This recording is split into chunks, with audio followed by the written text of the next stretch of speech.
everyone, welcome back. This is Mandy. So if you saw my last video, you saw that I started a swipe and it kind of went rogue, and then that was kind of really cool, and then I overworked it, and I shared it with you anyway because I think that you should. I think you should share your fails, and I think you should do that stuff, right? But I just scraped it. So instead of making a really long video much longer, I'm gonna go again. The only thing is I did finish one of those colors, so I'm gonna substitute that random color that I finished up with Neptune's Gaze, which is a PrizmPour color. So I'm gonna just, for the sake of time and the sake of not boring you, I'm gonna just kind of show you the colors as I lay them down. Now I scraped this guy, oops, and I need to hurry up because the paint's gonna dry on him. But I scraped him, and even though I wanted to do the negative space swipe, that was really what I wanted to do. You see these places where that blue-black paint kind of bled into the paint. If I were just to go again and not cover those well, that's gonna show on the sides. So we're just gonna switch it and do a different swipe. So this is gonna be completely different in the sense that we're doing a different swipe. So let me get gloves. We'll get started and hopefully have a much better result. All right, the fun part about doing swipes this way is you kind of just get to sling paint everywhere and swipe. Where I tend to not be great at swiping is when you come around the edge. I guess I'm kind of heavy-handed, so I tend to pick up the pillow paint, and I don't mean to. So sometimes I have great results, and sometimes I'm like, oh no, what did I do there? But they're very forgiving as a general rule. So we're gonna put down our Glidden Premium and Satin, and then we're gonna kind of do the paint as puddles versus lines. And yeah, so it is the same day. I went ahead for your viewing pleasure and got all of the messy paint pile out of the way. So for you, it will look like a first time paint event, but you know, I kind of need a win today, you know, so, and I've always wanted to do these colors together, so, and have a win, because I had a really cool swipe once, and then if you saw my last video, you heard me complain about how it dried funny and I painted over it. So anyway, I'm gonna go for it. So blue black is our first color we are drizzling.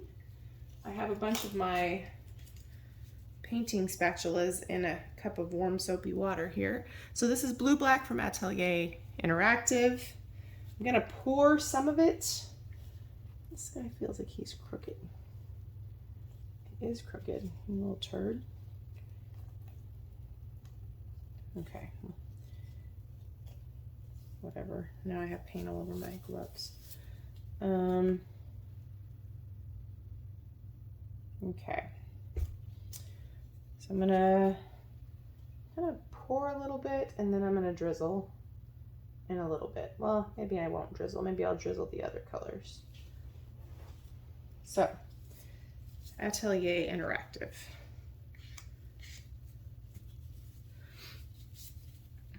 Okay. We might come back and use a little bit more of him, but I'm not sure yet. Now we're gonna do Fragrant Thyme, which is, I said this was a PrizmPour color in my last video, and I'm sorry, this is a primary element. I was mixing it up with wasabi. Really beautiful, right? Okay, let's just drizzle him around.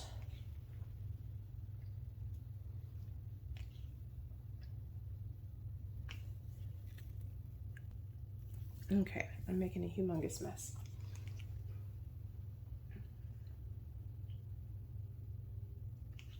Okay. Fragrant Thyme, really beautiful color. I might be going a little too crazy with it. Okay. Oh my gosh, where did that white paint on this thing come from? Good grief, you guys, what a mess I am. Okay. Okay, so next up, I'm trying to clean up as I go because I made a huge mess. Greenish blue from Amsterdam. I don't know why, I forget that I have this color, and I have like the big jug of it too. And it's so pretty, and who doesn't love these kind of blue-green colors? I mean, I love all of them. Turquoise phthalo, golden. I mean, I just always do, so it makes me wonder why I forget that I think maybe because I have several colors of them. So that could be why. And I'm gonna probably come back with that color, so I'm gonna put him aside. I don't remember what order I put these in, so let's do, oh my gosh.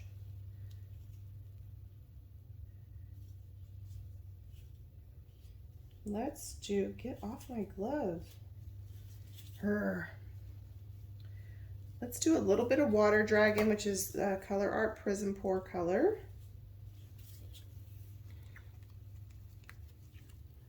Ooh, pretty. Love this color. I was so happy when this color came out. But part of my problem is I have too many colors mixed up all the time, so it's hard for me to remember, and so sometimes I like need to like mix up colors and then do them in a swipe and do them in a bloom and then use them up and then come back, you know? Kind of bad at that. All right. Next up is PrizmPour. This is Neptune's Gaze. This one might be a little thick. I only have it mixed with Josonia, but it's a gorgeous color. Love it. So that's going to replace our mixture color that, you know, was question mark leftover paint to give us that pop of green, you know.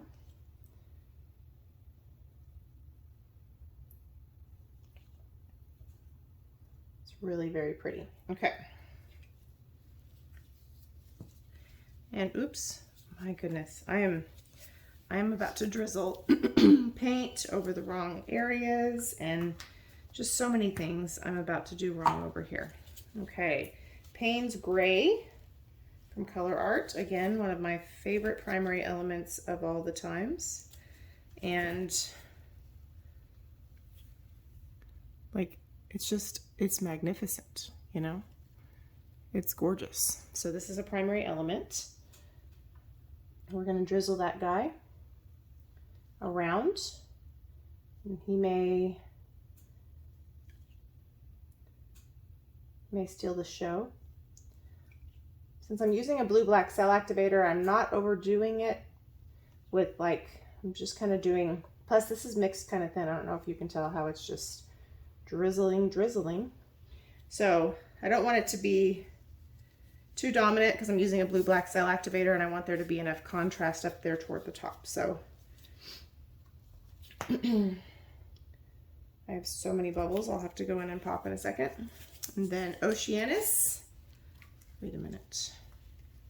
There it is. Oceanus is, if you saw in the last video, I was using up some older paint that I had to kind of revive and mix up, and this was one of them. So this one is going to have most of our bubbles. Because again, this is the same day, but this is a primary element, also super beautiful color. So we're just gonna sling this one around a little bit. And then, wow, that was a very large slinging. If I didn't think it would be too much paint, I would just use it up, but I think it would be too much paint. So you'll have another destiny still, Oceanus. I'm making such a mess. Okay. Now, Scarab Beatle it's in the Bling It line, and it's a PrizmPour color. It's one of the new Ancient Metals PrizmPour colors, and it's such a cool and weird color. So it's like a cocoa color with like a green shift. Look at that. It's so cool. It's just so weird and cool. So I don't have a ton of this one left, so I think we're probably going to use all of this because this is also going to be a great source of contrast. So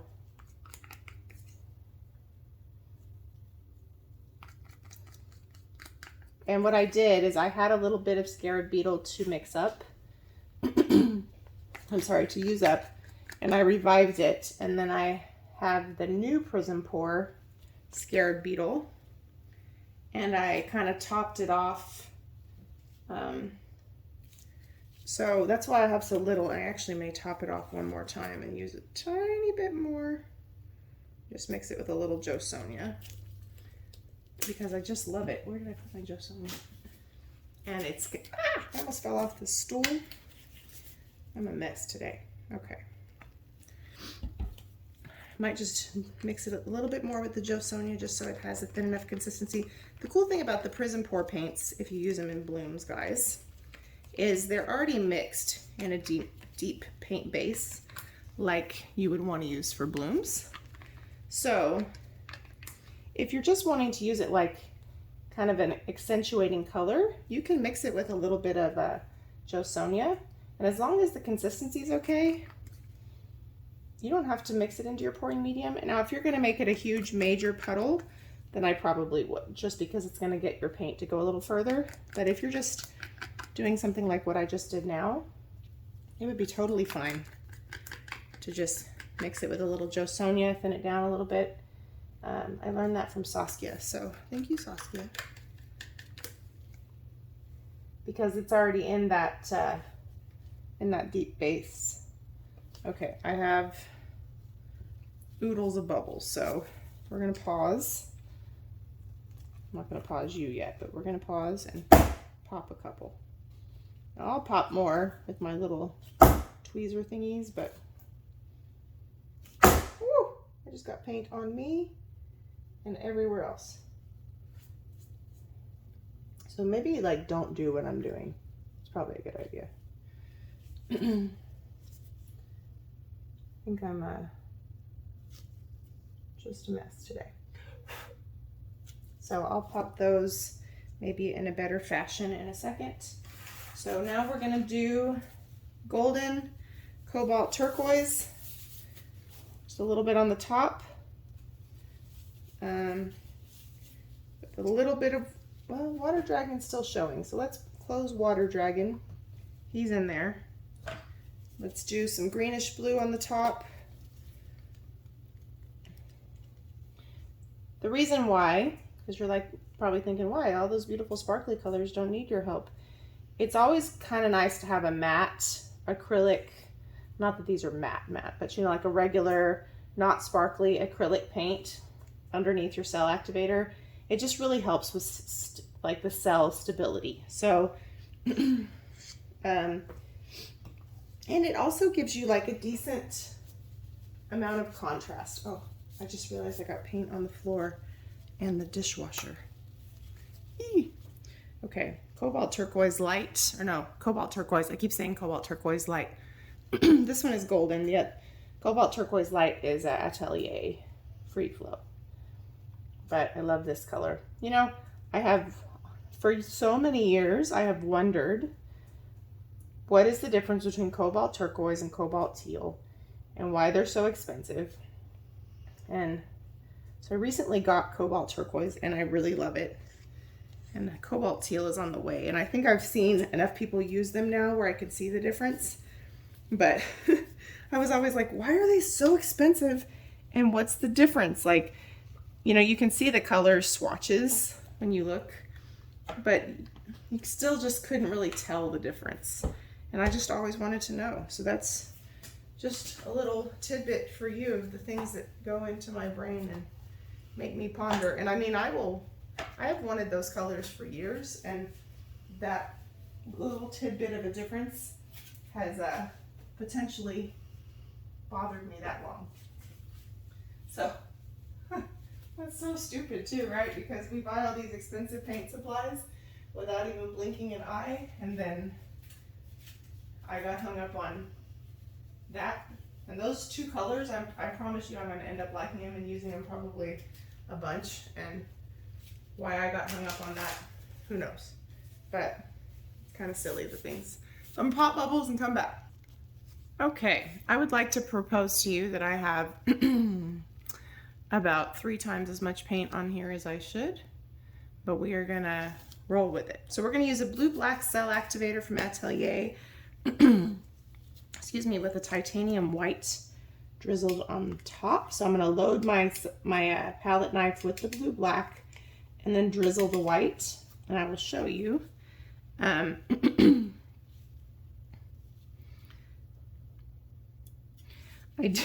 Ideally, you know, you usually still want there to be some, like, you know, a pretty large circle in the middle of paint, but this is ridiculous. Like, this is insane. Way too much paint. So, I don't know, you guys, but something about drizzling all that paint is also oddly satisfying. So, we're going with it. I don't know if I mentioned it on this video or not, but I mix my cell activator with Australian Floetrol. I get it at Pixel Paint Designs, discount code below. Ships from the US, great price. It's also where I get my Boom Gels and Global Paints. Of course, Colourarte discount code is below. And I have all kinds of discount codes below. KS Resin, all the things. So don't forget. Here we go. So we're going to go like this.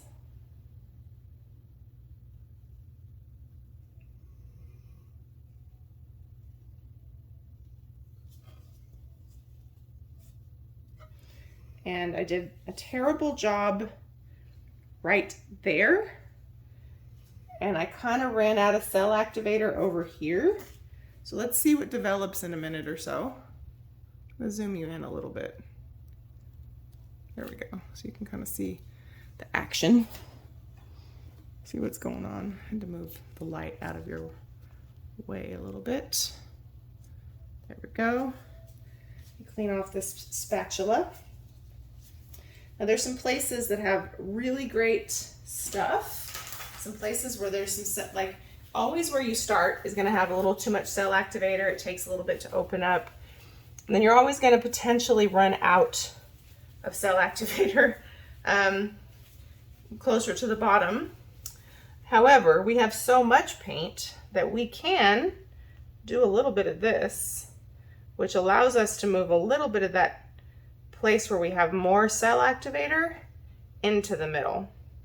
So that's one benefit for using way too much paint, is we can kind of center that where we have a little bit more composition and potentially keep, you know, some of the smeared parts a little further up. So let's let it develop a little bit. As it does, I'm just gonna take a look at where we might need to help it. So if you have some places that have too much cell activator and they don't start to develop on their own and pop through, it could just mean that your cell activator in that area is a little thick. And so sometimes all you have to do is kind of gently blow on it to break the surface tension. And I mean gently, you know, like you don't really want to. The other thing is, like, I have some really cute cells over here that I really don't want to entirely lose, and I am going to lose them, unfortunately, I think. But yeah, we definitely have a lot of paint, so we have a little bit of a chance to kind of push the envelope a little bit with the composition. So I do see where those cells are developing. There's a couple places that might need a little puff. One is right here.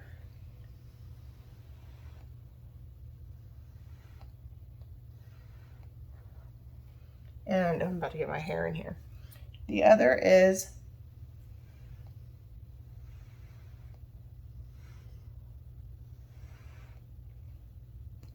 right here. Now, sadly, we're probably going to lose some of the best part when it spins off. So I keep trying to kind of negotiate with it, like, okay, you stay closer in the center and you go a little bit more that way. But this right here It's part of my favorite, and we're gonna probably lose that. So, but the colors are gorgeous. They're gonna look amazing under resin. So we're gonna give it a little gentle spin now that we've given it a little bit of time to develop, and see what comes of it. Over here where I gently blew into it, you can see that the cells have developed, but they've also kind of developed with a lot of the pillow paint. So I'm gonna see if I can't, there's really no way to scoot that to the edge without losing this. So I don't know. Let's just give it a gentle spin and see where we're gonna have some left, because we have so much paint. So I'm just gonna slow down the spinning right here. You see how these kind of look like spores? I don't like that. We're gonna possibly lose that part, which is okay with me. But what I don't really wanna lose is right here. So just popping a couple of those bubbles that I can see with my breath, because resurrecting those paints introduces quite a few bubbles, of course, and then I obviously used too many, or too much paint, not too many. So, but the colors are gorgeous. And I'm glad I added more Scarab Beetle, because as I swiped, there's only some places where it's kind of pronounced and some places where it's not as much. So if I hadn't added more, it may not have been enough. I'll give it another gentle spin and see if we can't get rid of the spores. And we did. Awesome. Pretty much. But the sad part is losing some of my favorite part, and there's really no way around that at this point. And we are kind of at the point now where it's not wiggling a whole lot. So if we were to tilt it too much, we're just gonna lose a lot of the things we really like. So we're just gonna, or it's gonna cause our cells to get wonky. So we're just gonna go ahead and give it a pretty decent spin now. It's gonna have that kind of planetary feel. But I always like these swipes. These never get old to me. They always look so great under resin. And I think when you display them, like on an easel or something, if you kind of intentionally display them where the horizontal look is sort of, I guess, off center on purpose, I always think that looks cool. So just making sure we have enough off. My gloves are too dirty to pop bubbles, so I'm just trying to pop what I can with my breath, and then I'll pop the rest and bring you down for a close-up. These colors, guys, are so beautiful. It's almost like a rocky ocean or something, because you've got the Scarab Beetle, so you've got a little bit of that earthy color, but the Scarab Beetle has that kind of that green shift, so it looks so cool with the greens and the blues. And with the blue cell activator, it just, you know, there's little pops of white because we did use a white one too, but like the colors are just so pretty. And this just looks less of a train wreck than the last one. I know it's completely different, and I'm still gonna have to do another one where I get what I was looking for with the negative space. I was really bummed about that last one because I really liked the funky composition, but I still think this is more of a win to me than letting that one dry and going through the trouble of resining it and all of that. I like this better. So you'll have to let me know what you think. I'm gonna come down, bring you down for a close-up after I pop some of these bubbles. And don't forget to let me know what you think. And don't forget about all the stuff in the description box. All right, everyone. Man, I hope my flash was not off that whole time I was filming. Anyway, here is our beautiful close-up. You can see how rich these colors are. I like this so much better. If I had to choose, I mean, I realize it's different, but just look at the depth of the color. It's so beautiful. And under resin, it should be really amazing. So let me know what you think. Was this worth the do-over? Yeah, look at that Scarab Beetle. Look how neat that is. So yeah, I hope that you like this. Thank you again for watching. Please like and subscribe.